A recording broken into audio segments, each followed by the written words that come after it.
वबल्लग रसूलुहुन नबियुल करीम वनहनु अला ज़ालिक लमिनश शाहिदीन वश्शाकिरीन वल्हम्दुलिल्लाहि रब्बिल आलमीन।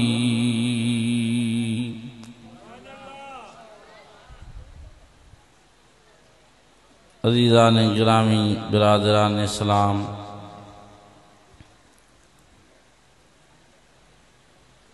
मौजूद हाज़रीन ऐं मौजूद सामीन,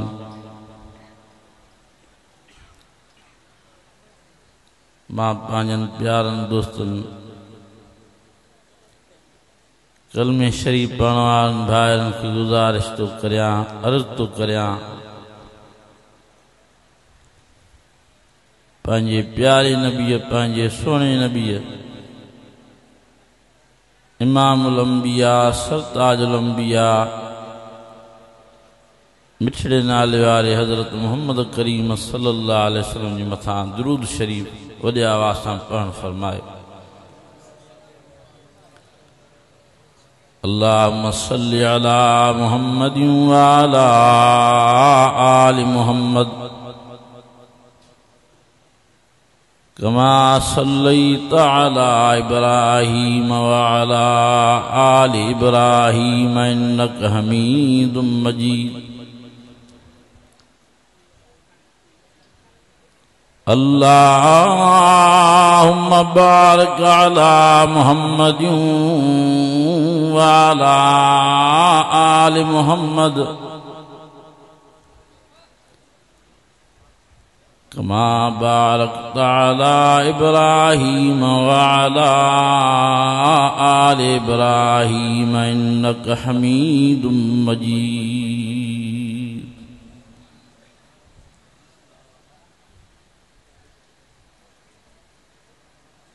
जो उजनन साम जे गोठ में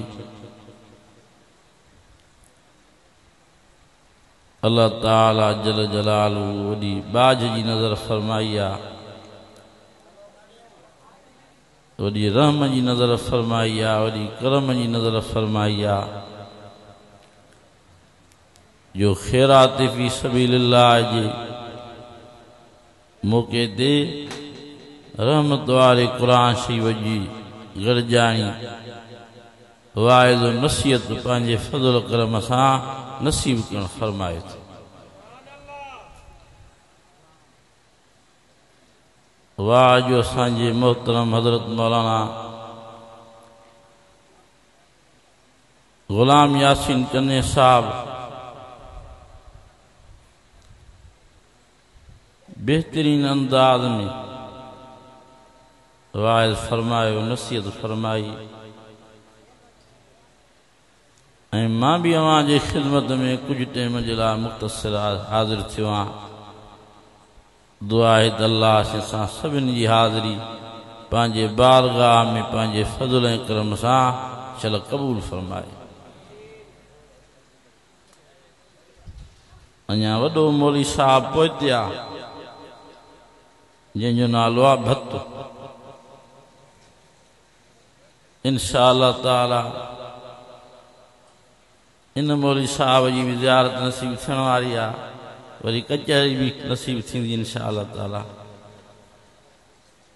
मुंहिंजा अज़ीज़ दोस्तो, बुज़ुर्गों ऐं भाइरो, मोहरम शरीफ़ चाढ़ो अॼु काई तारीख़ आहे साईं मोहरम जी? 29 गुज़री वई, हाणे 3 थी हूंदी या पहिरीं, मालूमात न आहे को। या त मोहरम शरीफ़ चाढ़ो आख़िरी मरहलनि में आहे, या त मोहरम शरीफ़ चाढ़ो मोकिलायूं थो वञे। हे ईमान वारो, मोहरम शरीफ़ में जेके वाक़िया थिया आहिनि, इन्हनि वाक़ियनि में जेका असांखे नसीहत मिले थी, उन नसीहत खे पंहिंजे दिल दिमाग़ में विहारियो।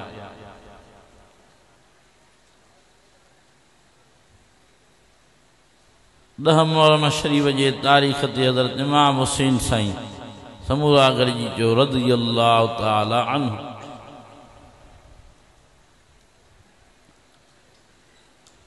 जेके इमामुल अंबिया सल्लल्लाहु अलैहि वसल्लम जा ॾोटड़ा आहिनि 10 मुहर्रम शरीफ ते जंहिं साईं जी शहादत रूनुमा थी आहे इन साईं जी शहादत खे ज़हन में रखी पाण खे अल्लाह साईं जे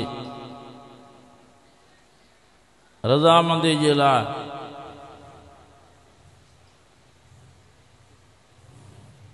हलाईंदा अचो ऐं नाराज़गी वारो पासो पाण खां परे कयो जाते अल्लाह साईं नाराज़ थिए उन पासे ॾे न वञो। हज़रत इमाम हुसैन साईं रज़ी अल्लाह ताला अन्हु जेको रस्तो अख्तियार कयो जो इहो ई रस्तो अल्लाह साईं जे रज़ामंदी वारो। इन में 4 अल्लाह साईं जे प्यारे बाने हज़रत इमाम हुसैन साईं रज़ी अल्लाह ताला अन्हु ॼण त 4 नसीहतूं असांखे करणु फरमायूं घणियूं 4 बसि इहे अर्ज़ु करे दुआ करूं। पहिरें नंबर ते हज़रत इमाम हुसैन साईं रज़ी अल्लाह ताला अन्हु जेका ॼण नसीहत इहा फरमाई त मां इमाम हुसैन तव्हांखे सम्झाई थो वञा रस्तो ॾेखारी थो वञा त अल्लाह सां गॾु कंहिंखे शरीक ऐं भाईवार न बणाए। तौहीद वारो नूर मोहिद हुजण वारो नूर सम्झाए विया। करबला जे मैदान में साईं बीठा आहिनि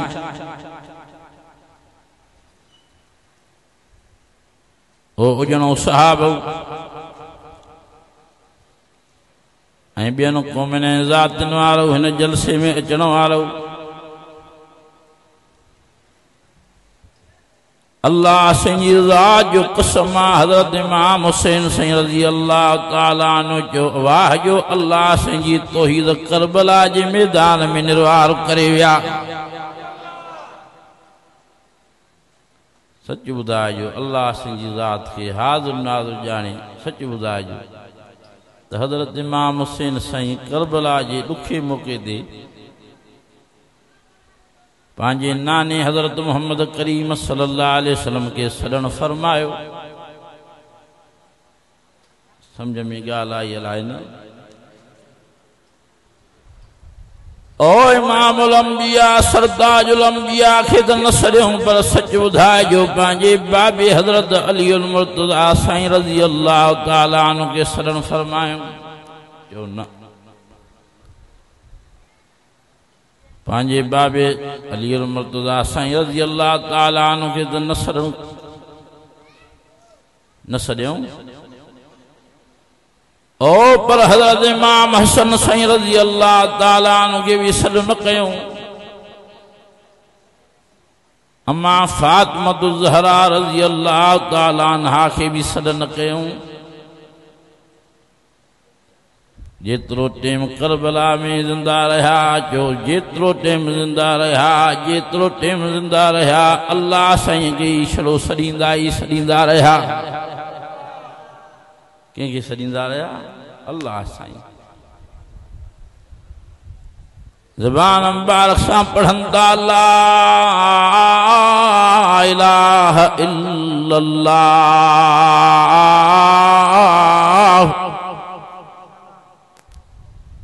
ला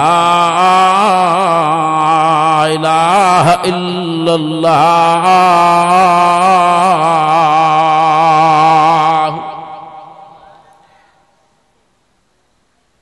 मां इमाम हुसैन अल्लाह को सवा कंहिंखे सॾु ई न कंदुमि। करें ज़बान मुबारक ते ही लफ्ज़ मुबारक हलंदा अर्रहमान अल्लमल क़ुरआन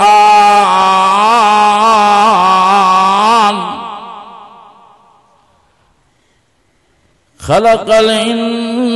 इंसान अल्लमहुल बयान।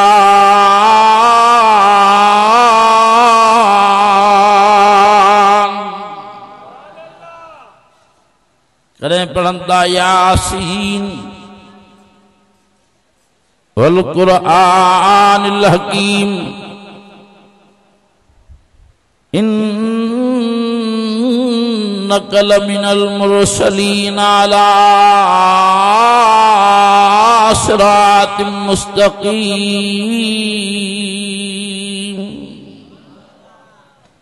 यासीन शरीफ रहमान सूरत पढ़ियो ऐं अर्ज़ु कयूं मुंहिंजा अल्लाह साईं जंहिंमें तूं राज़ी आहीं उन में मां तुंहिंजो हुसैन बि राज़ी आहियां।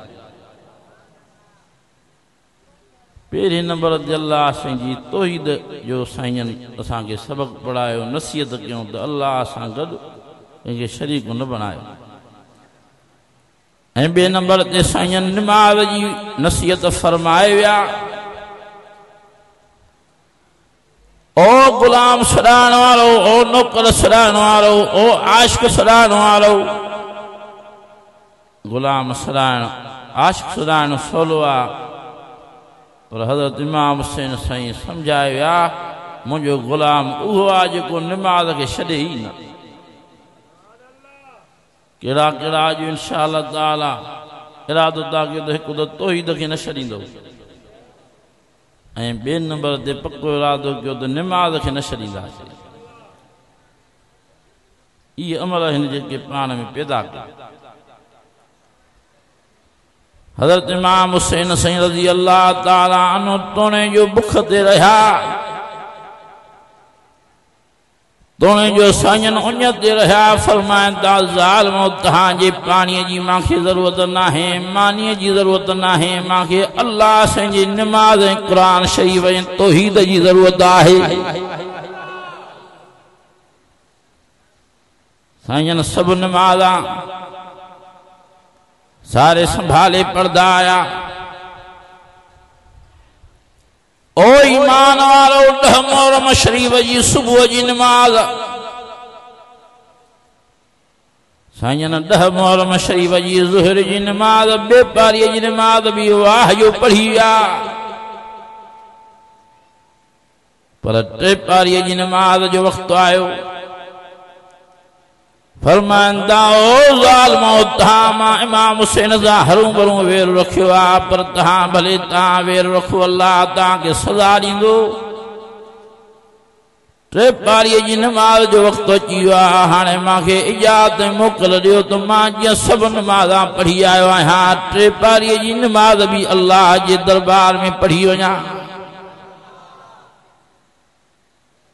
10 मुहर्रम शरीफ जी टे पारीअ जी निमाज़ बि साईंजन वाह जो पढ़ी विया। तंहिंजे करे कीअं अल्लाह वारे फरमायो, अली बाबा नबी नाना शराफत हो तो ऐसी हो, चले खंजर करे सजदा इबादत हो तो ऐसी हो। वाह जो साईंजन निमाज़ जी हालत में, सजदे जी हालत में अल्लाह से हलिया विया। असां वरी गुलाम आशिक परवाना निमाज़ खोनियूं था, परे पासीरा रहंदा गुलामो। ऐं 3 नंबर ते जेका साईंजन नसीहत फरमाए विया उहा इहा आहे त तव्हां पंहिंजे अल्लाह साईं रज़ा जे लाइ इन क़ुरान शरीफ़ जे कानून जे लाइ जेका क़ुर्बानी ॾियणी पए हमेशह ॾींदा। साईंजन करबला जे मैदान में पहुता, सच ॿुधाए जो पंहिंजे बाबे साईं जे मिल्कियत जे लाइ विया हा, या जीजल मां जे मिल्कियत जे लाइ विया हा, या वॾे भाउ इमाम हसन साईं जे मिल्कियत जे लाइ विया हा, या पंहिंजे मिल्कियत लाइ विया हा, या अल्लाह साईं जे क़ुरान शरीफ़ जे कानून जे लाइ मैदान में बीठा हा। ॿुधायो छाजे लाइ? ओ हिन क़ुरान शरीफ़ जे कानून जे लाइ। यज़ीद जे हुकूमत दौर में, यज़ीद जे हुकूमत में व्याज आम थी वियो। यज़ीद जे हुकूमत में, यज़ीद जे दौर में रिश्वत आम थी वई, ज़िना आम थी वई, चोरियूं आम थी वयूं, धाड़ा आम थी विया। गुनाहन जा कम तेज़ीअ सां वञनि पिया वधंदा। हज़रत इमाम हुसैन सईं रज़ी अल्लाह ताला अन्हु फरमायो जेसि ताईं मां जीअरो आहियां ज़िंदा आहियां मां कोशिशि कंदुमि त अल्लाह साईं जी धरतीअ ते अल्लाह साईं जो निज़ाम अची वञे। अॼु कहिड़ा कहिड़ा अल्लाह साईं जी हुकूमत सां हज़रत इमाम हुसैन साईं जी इन तरीक़े मुबारक खे अखियुनि ते रखी इरादो था कयो त असां बि क़ुरान शरीफ़ जे लाइ जमियत उलमा इस्लाम जो साथ न छॾींदासीं। जमियत उलमा इस्लाम जो छा दस्तूर आहे, छा मंशूर आहे, इहो आहे त अल्लाह साईं जी धरतीअ ते अल्लाह साईं जो निज़ाम। ऐं चौथे नंबर ते जेका साईंनि नसीहत फरमाए विया इहा फरमाए विया त शहीद थियण लाइ तयारु रहो, शहादत को घबरायो न। मरण बरहक केर बचो आ जो असां बचदासीं। फरमाए कुल्लु मन अलैहा फान व यबका वजहु रब्बिका ज़ुल जलाली वल इकराम।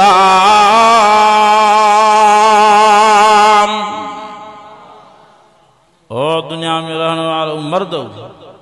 न बचदो, पर दुआऊं घुरदा कि अल्लाह साईं असां खे शहीद करे घुरा। अल्लाह साईं असां खे जॾहिं पाण ॾे घुराए शहादत वारो मर्तबो नसीब फरमा। ये अल्लाह साईं असां सभिनि खे हज़रत इमाम हुसैन साईं रज़ी अल्लाह ताला अन्हु जे इन्हनि चइनी तरीक़नि मुबारकनि जे मथां अमल करण जी तौफ़ीक़ नसीब फरमा। ये अल्लाह साईं असां सभिनि खे क़ुरान शरीफ़ वारनि जो क़दुरु नसीब फरमा, क़ुरान वारनि सां मोहबत ऐं सोहबत नसीब फरमा। समूरा चयो त अल्लाह साईं सां गॾु असां शरीक कंहिंखे न बणाईंदासीं। पहिरें नंबर ते छा ॻाल्हि, अल्लाह साईं सां गॾु कोई शरीक न आहे, ला शरीक आहे। जेको फरमाए तो कुलिल्लाहुम्मा मालिकल मुल्क तूतिल मुल्क मन तशा व तंज़िल मुल्क मिम्मन तशा व तुइज़्ज़ु मन तशा व तुज़िल्लु मन तशा।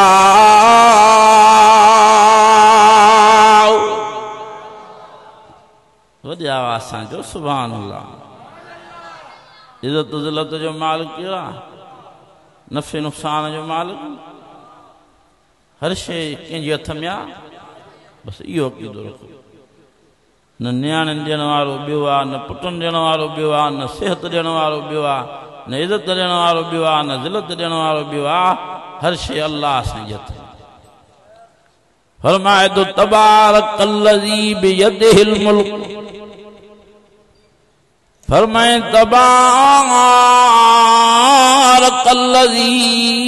बियदिहिल मुल्क व हुवा अला कुल्लि शैइन क़दीर।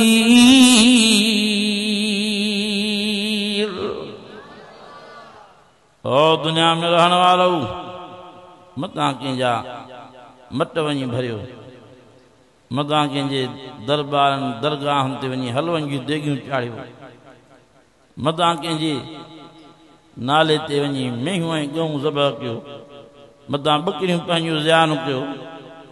कंहिंजे हथ में कुझु न अथव, हर शइ मां अल्लाह सां। फरमाए तो मुंहिंजे दर ते हलिया अचो। फरमाए काल रब्बुकुम उदऊनी अस्तजिब लकुम। सॾण वारो, दहाकण वारो, अर्ज़ करण वारो ॿियनि जे दर ते वेंदो तव्हांखे हरूं भरूं खुआरी मिलंदी, पर मां अल्लाह साईं जे दर ते मूंखे अर्ज़ कंदा वेंदो, मां अल्लाह उन टेम तव्हांखे जी सां जवाबु ॾेई छॾींदोमांव। जी सां जवाबु खपेव कन खुआरी खपेव? रब रहमान को सवाल कंहिंखे न सॾियो। असांजो इमामुल अंबिया सल्लल्लाहु अलैहि वसल्लम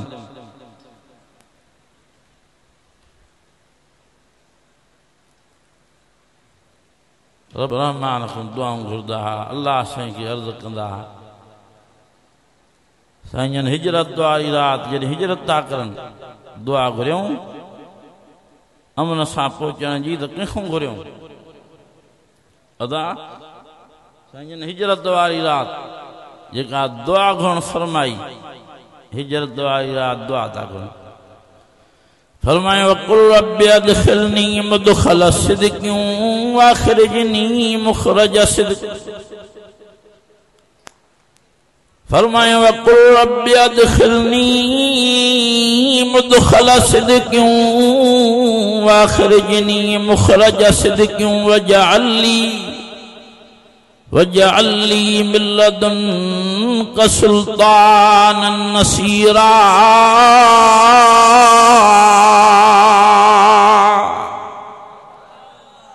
ओ मुंहिंजा अल्लाह मां तुंहिंजो इमामुल अंबिया मिठो मोहम्मद करीम सल्लल्लाहु अलैहि वसल्लम लॾियूं थो वञा हिजरत कयूं थो वञा पर दुआ थो घुरां हिकिड़ी मुंहिंजा अल्लाह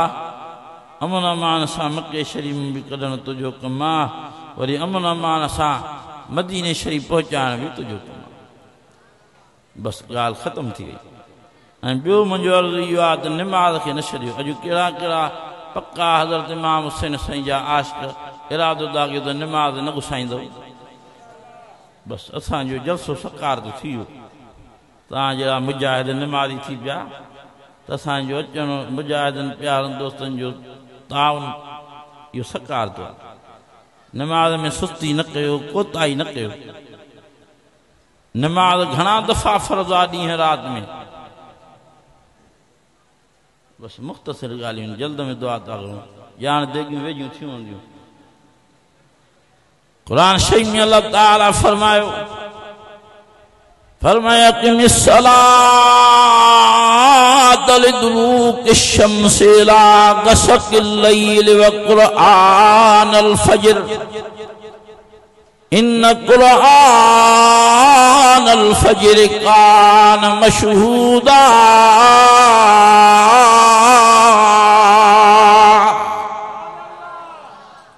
ओ मुंहिंजा बानो ओ मुंहिंजूं बानियूं अल्लाह ने फरमायो 5 नमाज़ां अथव सारे संभाले पढ़ो 5 नमाज़ इहो ॿार असांजे मथां 5 नमाज़ां पढ़ो पोइ मां अल्लाह साईं वरी तव्हां सां भलायूं कंदोमांव वॾियूं साईं फरमायो इमामुल अंबिया सल्लल्लाहु अलैहि वसल्लम नमाज़ पढ़ण वारा मर्द नमाज़ पढ़ण वारियूं औरतूं ईअं क़ब्रुनि मां निकिरंदा वेंदा 5 उज़वा उन्हनि जा ईअं बरदा फरमायो मथे निहारियो छा थो नज़र अचेव साईं चोॾीअं जो चंड पाण फरमायूं एतिरी चोॾीअं जे चंड में नूरानियत ऐं चमक न आहे जॾहिं निमाज़ पढ़ण वारे मर्द जे औरत जे 5 उज़वनि में अल्लाह साईं नूर ऐं चमक पैदा फरमाई साईं फरमायो जेके 5 उज़वनि सां मां वटि चिमकंदा पहुता मुंहिंजो वाइदो आहे मां शफ़ाअत बि कंदोमान साईं फरमायो मुंहिंजो वाइदो आहे मां हथनि मुबारकनि पंहिंजनि सां आबे हौज़े कौसर जो जाम बि भरे प्याला भरे पीआरींदोमान हीअं जो नज़र कंदा वेंदा त खीर वांगुरु सफ़ेद नज़र ईंदो वरी ईअं ढुक भरींदा वेंदा त माखीअ खां वधीक मिठो साईं फरमायो जेतिरो बि पाणी पी सघिया आबे हौज़े कौसर जो पीअण वारा वरी 50,000 साल ताईं उञ बि न लॻंदनि त बुख बि न लॻंदनि अहिड़ी नेमत आहे निमाज़ में निमाज़ जो क़दुरु कयो निमाज़ पढ़ो बच्चनि खे पढ़ायो औलाद खे पढ़ायो साईं फरमायो 7 सालनि जा थियनि नियाणियूं पुटड़ा त उन्हनि खे आस्ते दावत कयो निमाज़ जी हेरियो पुट निमाज़ पढ़ अम्मा मिठी निमाज़ पढ़ पर 10 सालनि जा थी वञनि साईं फरमायो त उन्हनि खे मोचड़ा हणी बि निमाज़ पढ़ायो क़ुरान शरीफ़ में अल्लाह ताला फरमाई या अय्युहल्लज़ीना आमनू कू अनफुसकुम व अहलीकुम नारा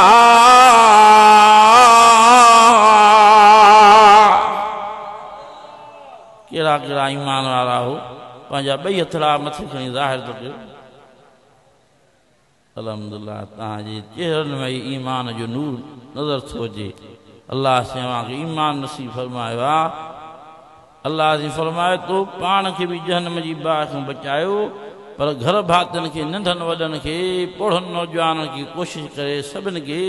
जहन्नम जी बाहि खां बचायो सभिनि खे जन्नत वारी जाइ में मां अल्लाह विहारे छॾियां त तव्हांजा थक ई लही ओ ईमान वारो नमाज़ न पढ़ंदो ॿुधी छॾियो हे क़ुर शई मुंहिंजे मथे ते आहे कहिड़ियूं तव्हांखे मां हरू भरू दिलासा आसरा वेठो ॿुधायां वधीक त अल्लाह साईं पाण रहीम करीम आहे बाक़ी जेको साईं फरमायो इमामुल अंबिया सल्लल्लाहु अलैहि वसल्लम हिकु हिकु नमाज़ न पढ़ण वारो हिकु हिकु नमाज़ न पढ़ण वारो माण्हू हिकु हिकु नमाज़ न पढ़ण वारो मर्द औरत 80 साल जहन्नम जी बाहि में सड़दो ऐं साईं फरमायो त नमाज़ न पढ़ण वारा मर्द औरतूं काफ़रनि जे टोले में बीठा हूंदा साईं फरमायो नमाज़ न पढ़ण वारा मर्द फिरौन सां हामान सां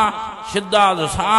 काफ़रनि जे टोले में शामिल थी काफ़रनि सां जहन्नम जी बाहि में हलिया अल्लाह साईं खां पनाह घुरो त रब करीम असां सभिनि खे काफ़रनि जे टोले खां बचाए सभिनि खे जन्नतुल फिरदौस में जाइ नसीब फरमाए ए अल्लाह से असांजे हज़रत मौलाना फज़ल रहमान साहब जी महिनतूं क़बूल फरमा ऐं उन जे महिनतुनि जे नतीजे में असांखे पाकिस्तान जे सरज़मीन ते रहमत वारे क़ुर शरीफ़ जो आइन नसीब फरमा ए अल्लाह से असां सभिनि खे शहादत वारो मर्तबो नसीब फरमा ए अल्लाह से असांखे शहादत वारो मर्तबो नसीब फरमा ए अल्लाह से असां सभिनि खे शहादत वारो मर्तबो नसीब फरमा समूरा चओ हीअ लफ़्ज़ आख़िर में त असां अहल बैत निज़ाम रज़ी अल्लाह ताला अन्हुम जा बि ग़ुलाम हूं समूरा चओ त असां असहाब किराम रज़ी अल्लाह ताला अन्हुम जा बि ग़ुलाम हूं समूरा चओ त असां औलिया किराम जा बि ग़ुलाम हूं असां सभिनि खे मञण वारा हूं पर ईअं मञींदा हूं जीअं क़ुर शरीफ़ में अल्लाह से मञणु सम्झाए पंहिंजे मर्ज़ीअ सां मञे या अल्लाह साईं मर्ज़ीअ सां मञे मखलूक मखलूक आहे ख़ालिक़ ख़ालिक़ आहे चओ मखलूक ख़ालिक़ रब साईं फरमाए तो तव्हां मखलूक हो निंड न कयो त थकिजी पओ अदा निंड न कंदा थकिजी पवंदा कनि न ओजागो वठी पवंदो आहे दिमाग़ कमु छॾे वेंदो ओज़ा कमु छॾे वेंदा माण्हू हिथेड़ खाईंदो अल्लाह ताला फरमायो ला ताखुज़ुहु फरमाए दो ला ताखुज़ुहु सिनतुन वला नौम अल्लाह तव्हांजो ख़ालिक़ उहो आहियां जो पाण निंड ई न कंदो आहियां पर निंड जे झूठे खां बि पाक आहियां ईअं अल्लाह साईं कॾहिं झूठड़ो बि न आयो आहे त का पिनकी हणी वठां साईं भला निंड बि नथो करे ख़ालिक़ ऐं मख़लूक़ जो फ़र्क़ु थो सम्झायां ख़ालिक़ ऐं मख़लूक़ जो साईं भला निंड बि नथो करे थक त थियो हूंदई फरमाए तो अला यऊदुहु हिफ़्ज़ुहुमा व हुवल अलीयुल अज़ीम मां अल्लाह तव्हांजो उहो ख़ालिक़ आहियां जो थकजण खां बि पाक आहियां मांखे थक बि न थियो आहे हाणे सभु फ़र्क़ु सम्झो काॾे मखलूक काॾे ख़ालिक़ रब साईं फरमाए तो तव्हां शादी जी ज़रूरत महसूस था कयो तव्हांखे मोकल आहे हिकिड़ी शादी कयो अञा तव्हांजी देग तपियल आहे त ॿी बि कयो अञा तव्हांजी गरमाश मथे चढ़ंदी थी वञे पारो मथे बीठो आहे त तव्हां टी बि कयो पर ठुंगा न हणो करे अञा तव्हांखे ज़रूरत आहे त चौथी बि कयो तव्हांखे इजाज़त आहे पर कजो अदुल इंसाफ़ ईअं न त हिकिड़ीअ खे वेठि विहारियो बंगुलनि में वरी ॿी वीचारी झूपड़नि में पई हुजे पोइ पादर ई पादर लॻंदव हिकिड़े खे मुर्गियूं मुर्गियूं खारायो मछियूं मछियूं खारायो ॿिए खे वाङण ई वाङण भिंडियूं भिंडियूं वीचारे खे दाल ई दाल पोइ अदुल इंसाफ़ न कयो त पादर अथव अल्लाह से फरमायो तव्हांखे ज़ालनि जी ज़रूरत आहे पर ओ दुनिया में रहण वारो वलम तकुल लहू साहिब मां अल्लाह उहो ख़ालिक़ आहियां जो मांखे ज़ाल ई नाहे मां ज़ाल खां शादीअ खां ई पाक आहियां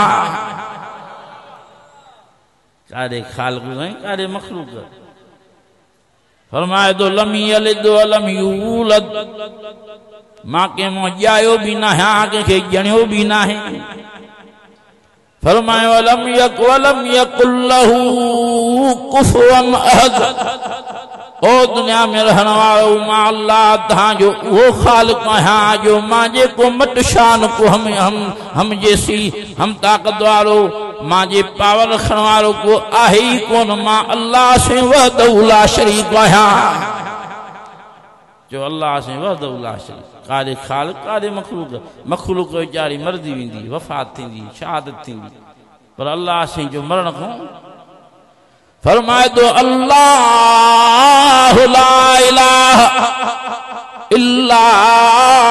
हुवल हय्युल क़य्यूम दुनिया के मारींदो रहंदुमि पर मां अल्लाह पाण मरण खो ही पाक आहियां कारे खालिक साईं कारे मखलूक दुनिया में असां खे बुख थी लगे मखलूक हो न बुख उन थी लगे पानी जा गिलास था पियूं फरमाए तो मां अल्लाह से खाइण को भी पाक पीअण को भी पाक मां खे बुख भी ना है मां खे उन भी ना है मां हर कमजोरी को पाक आहियां दुआ करियो त अल्लाह से असां सभिनि खे पंहिंजे दर जी इबादत नसीब फरमाए मखलूका जे इबादतुनि को असां सभिनि खे अल्लाह से छल पनाह में रखे रब करीम खां दुआ है अल्लाह से असां सभिनि जे हाल जे मथां रहम फरमाए।